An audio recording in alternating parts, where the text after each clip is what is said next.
Good evening. I'm Sheriff Clarence Dupnick, D-U-P-N-I-K, Pima County Sheriff. I've been a police officer in this community for over 50 years, 30 of which has been as sheriff.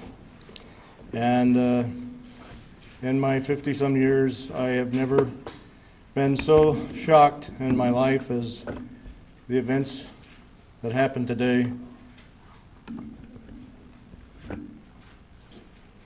This is not only a very sad day for Tucson and for the family, for the friends of all the victims of this horrendous, senseless, unbelievable crime.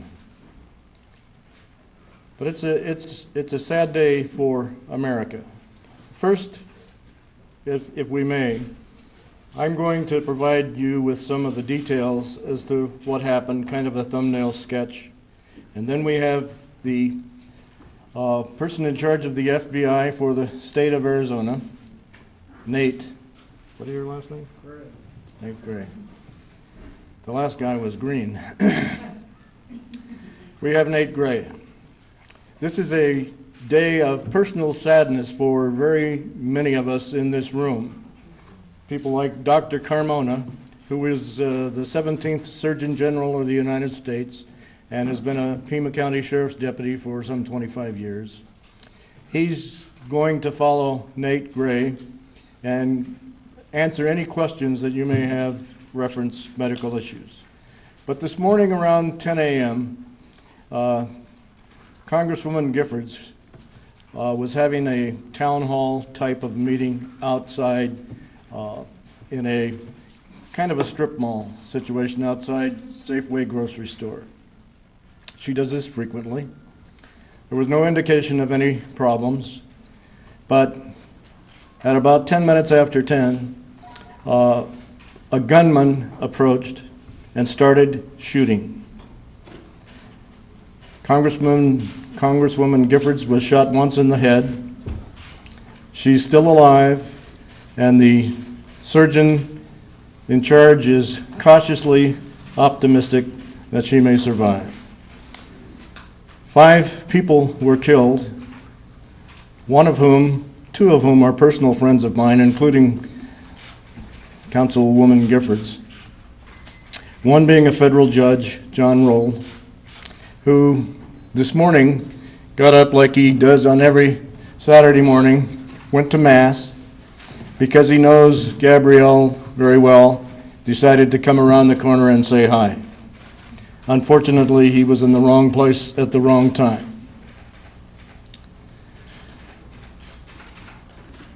I've never met a more sincere, fair-minded, brilliant federal judge, or any judge for that matter, in my whole life. John Roll has been on the federal bench for a number of years. Before that, he was a prosecutor for the Pima County Attorney's Office. And we also have the county attorney in the audience, Barbara Wall. One of the finest human beings I've ever met in my life. He was a frequent attendant at daily Mass downtown at the cathedral. And this morning he went to Mass and was going to go home and do the floors, which he always does on Saturday. Congresswoman Giffords was an incredibly gifted legislator. She still is.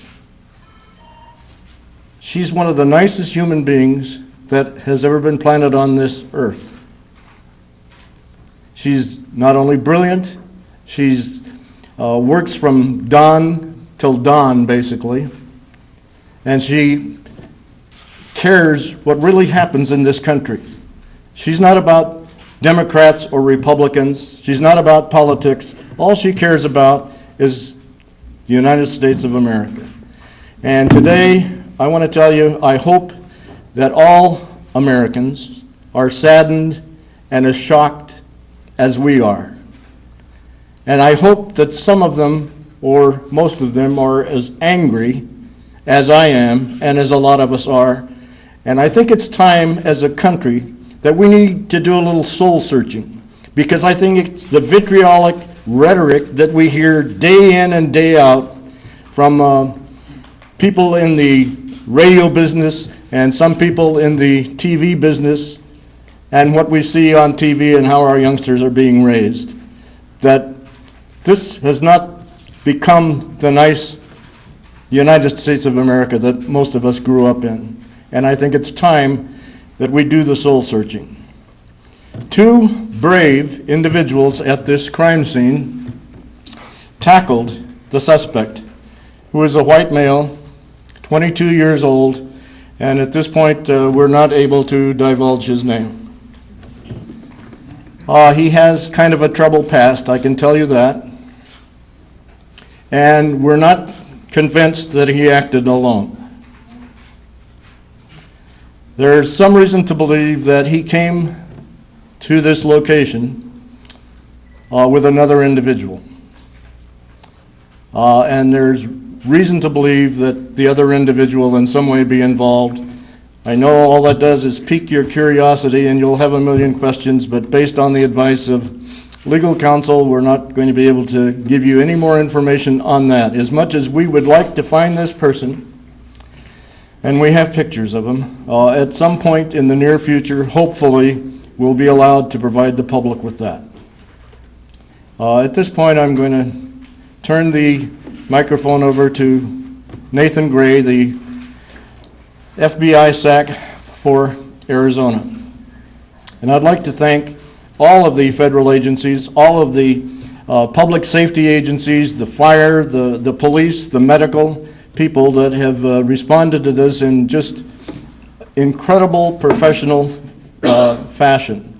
We're overwhelmed by the professionalism exhibited by all of the agencies involved to come together to work this very, very sad case. Thank you. Thank you, Sheriff. First and foremost, I would like to express my deepest condolences to the families and friends of those affected by today's tragedy. I'd like to express my condolences to the families of John M. Roll, Chief Judge, U.S. District Court of Arizona, and Representative Gabrielle Giffords. Our thoughts and prayers are with all those who were impacted by today's events. The FBI and the Pima County Sheriff's Office are working together on every aspect of this joint investigation. And we are utilizing all resources necessary to ensure that those responsible are brought to justice. I'd like to thank our federal, state, and local partners who have played such an important role in today's events, and those efforts continue.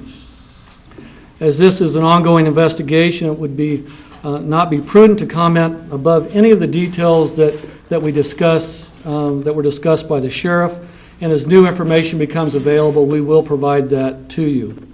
Again, the events of today not only affect the citizens of Arizona, the families involved, but touches the hearts of Americans throughout the United States. Thank you. I can tell you that there are 19 victims in this case, 5 of whom are dead, one including a 9-year-old girl. 6? We now have 6 deceased? No, there were 6 deceased. Okay. I think you all heard that we have 6 victims who are deceased. So if you have any questions at this point, we'll try to answer them as best we can, but keep in mind, as SAC Gray stated, it's very difficult for us to talk about evidentiary issues at this point. We have federal crimes involved and we have state crimes involved, and we have legal experts providing us with the guidance that we need at this point, but to talk about specifics is going to be very difficult. But if you have any questions, yes, sir. Do you believe that Congresswoman Giffords was actually the target? Was she the first person shot? I don't know the answer to the question about was she the first person shot. But I think, yes, she was the target. Had she been receiving threats recently? Well, I'm not aware of any public officials that have not been receiving threats. She had 2 very unfortunate incidents occur during a very vitriolic campaign that just occurred. She had one situation where someone in a very angry audience dropped the weapon out of their pants. She had an incident around the same time where windows were broken out of her headquarters. We understand that at her headquarters right now, at Swan and Pima, that there's a suspicious package that's being investigated. Can you say anything about the possible motive for this, if indeed she was the target? Well, I can tell you this, that the 22-year-old individual does have a criminal background, and there are reports that he was a Pima College student and that there had been some difficulties with him. But again, I'd just like to say that when you look at unbalanced people, how they are, how they respond to the vitriol that comes out of certain mouths about tearing down the government, the anger, the hatred, the bigotry that goes on in this country is getting to be outrageous. And unfortunately, Arizona, I think, has become sort of the capital. We have become the Mecca for prejudice and bigotry.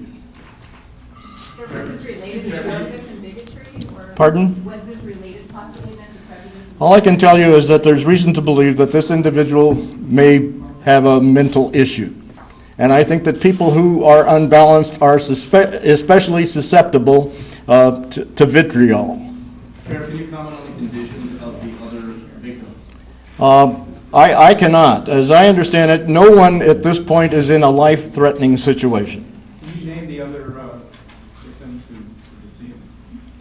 were deceased? Two have not been identified.